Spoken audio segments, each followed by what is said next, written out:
Hello and welcome to Cookin in the Kitchen with Boomchang Records in DC, coast to coast. Today, fantastic group of people in. Loads of outstanding musicians, I would say. Very interesting instruments and a legend in his own lifetime. Charlie Foskett, family and friends. Charlie, welcome into the kitchen. Well, thank you very much. I can only say you're a legend because I've only really heard about you and not really met you. So there's a lot of stories go before you, you know? And I would like to hear some of them today. Well, Where did you start off? Benwell and Fenham.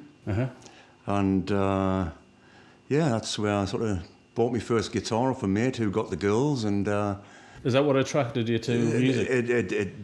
The guitar got the girls for him, so I bought his guitar, and I was left with a guitar. He still got the girls. Wow. Fantastic. Yeah. Good on him.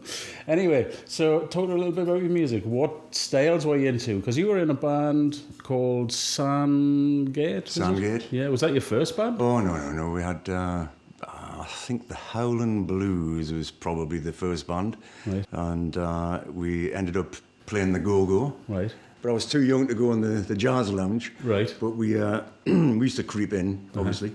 And that was very interesting. Right. So that's where you kind of cut your teeth with music, was it? Yes, I guess so. That in the backyard, you know, strumming away, out of tune, not knowing how to tune it, but nevertheless strumming away. And then eventually, after, I don't know, about a year, I was making more than I was making all week as a trainee printer, which is what I did when I left school. Fantastic. I mean, music's taken you around the world a bit as well, hasn't it? It's taken me all over the place, yeah. Brilliant. Well, I mean, music allows a lot of us to travel. It's a fantastic way, isn't it? It does, yeah. Playing, I just, did all kinds of gigs. But I think it was about 1980, I decided, got fed up with musicians, and I bought a tape recorder. All right. And is that how you got into recording? That's how I got into producing and recording. And brilliant. And yes, and did a few demo things, and then we did lots and lots of adverts for telly and stuff, Guinness, Coca-Cola, all of that. Eventually I started recording for a label in North London called Ritz Records, right? Who were an Irish label. And just kind of, networking around, got into all kinds of trouble, and ended up working in lots of different studios with a lot of major artists. That's good. And ended up with an office in EMI and living in Abbey Road. And wow. So obviously moving out the northeast did quite well for you, didn't it? Heading down the road, I guess, to the golden paths that people believe down there. Yes, it did. Very much so. Yeah. Which is initially why I ended up living down there. Yeah. And Marty over there, we lived together down there. And right. And had great fun. Well, let's move on to introducing the band as you just thrown into Marty, because we're talking. There's your wife, Lauren. My wife, Lauren. Say hello to the cameras. Yeah. And your daughter who's singing with us today, India. India, yes. Yeah. Hi. Hello. We're now recording and producing. We're the Von Trapp family singers now. And then we've got Marty in the background who, Happy Cats, Marty? Yes, Happy Cats. And many other things. Very happy cat. We'll have to get you in someday and get your band in. For sure, would love to. Yeah, your story, I'm sure, Absolutely. Would be brilliant. Love to. And the gentleman next to him, we don't need to introduce him. I think he's a trendy flavour at the minute, old Jim Hornsby. Trendy flavour? Yeah. Why are you grimacing?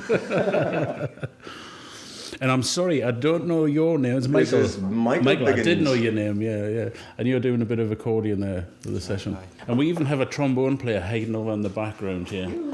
Terry, isn't it? Terry Dodson. Terry's local, actually, just lives around the corner. It's funny, he left to pop in for a coffee. I've even been invited to play bass, which is the first time for me on Cookin in the Kitchen. What's the song you fancy doing?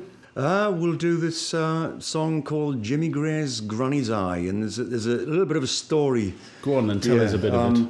When I moved as a kid to Fenham, I lived with my auntie, and over the first week I met this lad called Jimmy Gray. And after about a week, he came round to my house and he said, do you want to come and stay at my granny's? I went, I'd love to. And his granny lived in Dunstan. And, of course, I'd never been anywhere. It could have been south of the equator for all I knew. But we went to his granny's, and she opened the door and she had an eye patch on. She looked like one of these old potato people with really big lips that sort of gurning so they can... Yeah, anyway. Jimmy and I were out in the back garden, standing his granny's cabbages, looking at the lights on St James's Park over there. So, the football's on.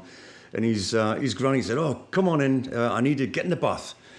So Jimmy pulled all his kit off and jumped in this bath, and I looked in the bath, and oh man, it was like a quagmire. Oh, bad. It was bad as bad. Oh, bad was good. This was awful. It had things floating about, and it was cold. And anyway, she insisted I get in the bath with Jimmy. She went off to get some fish and chips, and I leapt in the bath with Jimmy. And as I plunked myself down, I got this something wedged right up my jacksie. Yeah. And as I pulled it out the water, there's this. Oh no!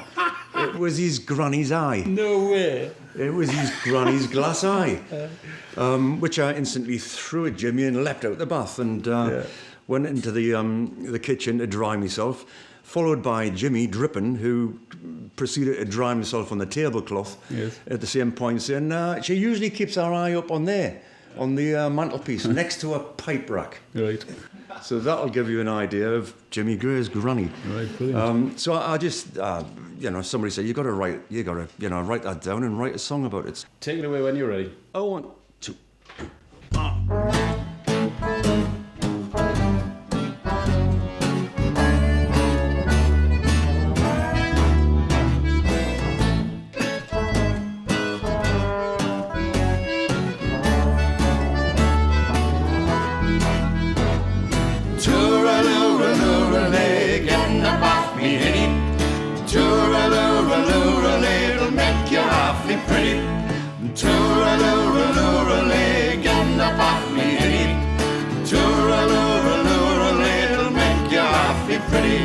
Way back in 1958, with Jimmy Gray became me mate. He said, "Charlie, won't you come to me granny's? Oh, we'll get in the time with me father's cart. His horse is waiting in the yard, and we'll get there long before it's too dark to go."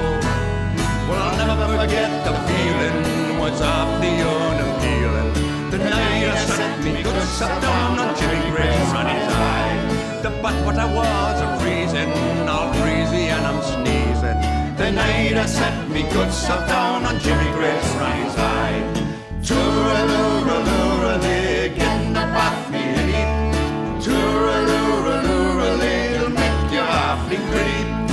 Toora-loora-loora-lee, get in the bath, me hinny. Toora-loora-loora-lee, it'll make you awfully pretty. We stood in his granny's cabbage patch, looked out with the time at the football match. Oh, here we are, crying. We couldn't know who said his granny knew. I'm off to the shop for a fish he knew. So get in that bath and washed, or there'll be sparks flying. I'll never forget the feeling, it's awfully unappealing.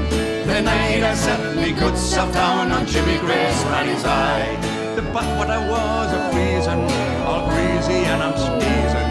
The night I set me good self down on Jimmy Gray's granny's eye. Toora-loora-loora-lee, get in the bath, me hinny. Toora-loora-loora-lee, it'll make you awfully pretty. Toora-loora-loora-lee, get in the bath, me hinny. Toora-loora-loora-lee, it'll make you awfully pretty.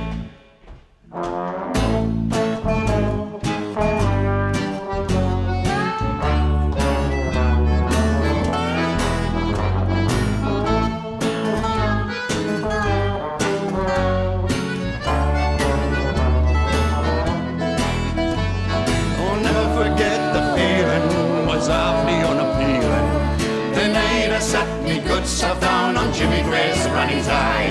But what I was a freezing, all breezy and I'm sneezing. The night I set me good self down on Jimmy Gray's granny's eye. Toora-loora-loora-lee, get in the bath, me hinny. Toora-loora-loora-lee, it'll make you awfully pretty. Toora-loora-loora-lee, get in the bath, me hinny. Toora-loora-loora-lee, it'll make you awfully pretty. Toora-loora-loora-lee, get in the bath, me hinny. Toora